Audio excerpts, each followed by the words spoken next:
I wish you would. Romance. Tension. I hate surprises myself. Classic You wanna just shut the door and lines. forget it? No. Classic drama. And a leopard.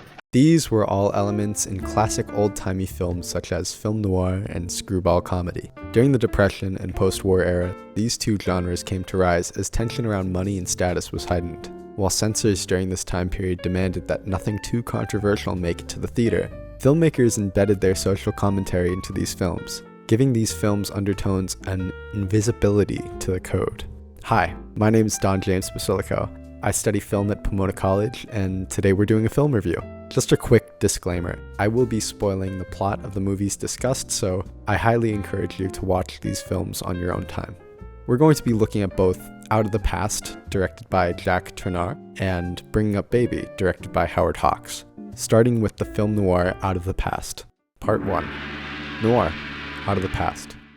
First, let's talk about what the noir is. The noir is that old black and white film with trench coats and smoking cigarettes and shootouts, like a detective movie. When asked in my film theory class to describe the film noir, these were the words the class used: oniric, strange, erotic, pessimistic, cruel. My professor coined it as a film of death. I like to think of the noir as a film following underground crime, like a retelling of a police investigation. It follows ex-private detective Jeff Bailey, attempting to start a new life as a small-town gas station owner with his new fiancée Anne, only to be stirred back into his past with a job to track down a femme fatale from his past named Kathy. He falls in love with her, once again, and eventually meets his inevitable fate in a shootout with the police. These stories of social climbers willing to kill for a payout seem to echo a recurring theme among film noir. Stick to your class or meet a doomed fate. You always pay for the crime in the end. Was there ever a way for Jeff to win and live a happy ending? No. The noir makes the statement from the very beginning of the film that if one must conform to the rules to survive, then were they ever really living in the first place?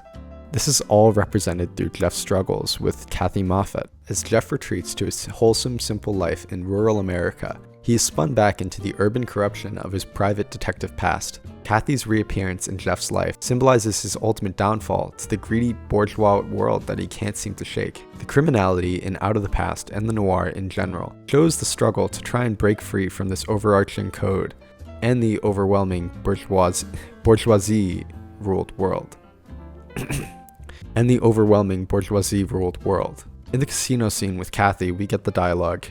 Jeff says, "That's not the way to win." Kathy says, "Is there a way to win?" Jeff responds, "There's a way to lose more slowly." Kathy's version of the glamorous American dream in exchange for a tragic end shows that maybe it was never attainable in the first place for our noir hero, Jeff.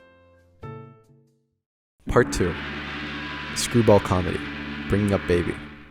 Think of your favorite rom-com. Maybe it's Princess Bride, or Crazy Stupid Love, or How to Lose a Guy in 10 Days. Now take that, put it in the late 1930s, add Cary Grant, Katharine Hepburn, and a leopard, and you got Bringing Up Baby. Whether it was to get a cheap laugh from the audience or to give a sense of escapism from the Great Depression happening in their backyards, the screwball comedy took advantage of the idea of class difference. Cary Grant plays David Huxley, an upper-middle-class paleontologist looking for funding for his academic work, while Katharine Hepburn plays Susan Vance, a fashionable heiress who enjoys the upper crust of society. Chaos ensues as the two go on an unexpected adventure with a leopard as company and fall in love. David learns to become less uptight and embrace spontaneity. Spontaneity? Spontaneity. Right? Yeah. While Susan gains meaningful direction and focuses her whimsicality. What the screwball comedy embraces in contrast to the film noir is that it embellishes this class difference and puts on comical displays of wealth in their characters. While David is by no means poor, we are shown the stark contrast between the nature of these two characters. This culture class humor reveals minorities about old money, elitism, and academia, embodying Susan as the idle rich. The film overall suggests that each world has something to learn from the other. This romantic pairing pokes holes in predetermined class stereotypes that promote the status quo. This film acts as a progressive call to embrace our shared humanity and overlook these class differences in the name of love. Part 3. Invisibility. In looking at classic films out of the past and bringing up Baby, we see how film noir and screwball comedy use their unique styles and archetypes to make subtle yet powerful statements on class differences. While operating under production codes limiting social commentary, both genres embedded progressive viewpoints within their entertaining narratives. Despite vastly different approaches, both classic-era films put forth arguments for looking past class stereotypes and embracing shared humanity, an experience that cuts across societal divides.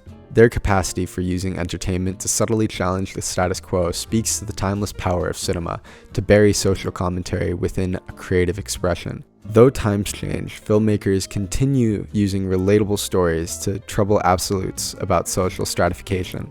In today's era of increasing inequality and fragmentation, it would be wise to take notes on how these classic films artfully blurred class lines through inclusive stories.